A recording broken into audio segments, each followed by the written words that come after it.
यरवा रे पर भेलौ पटनावा गे सोनमा पगला रे पर भेलौ पटनामा गे सोनमा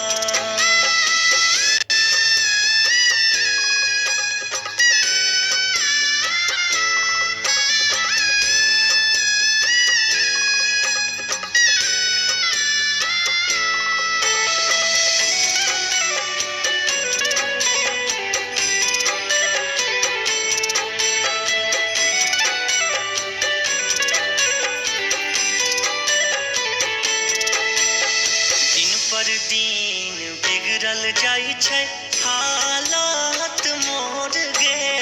देखै छै अखियाँ असरा जनुआ खाली तोर गे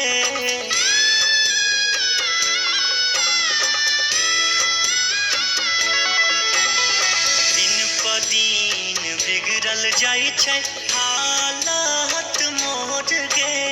देखै छै अखियाँ असरा जनुआ खाली तोर गे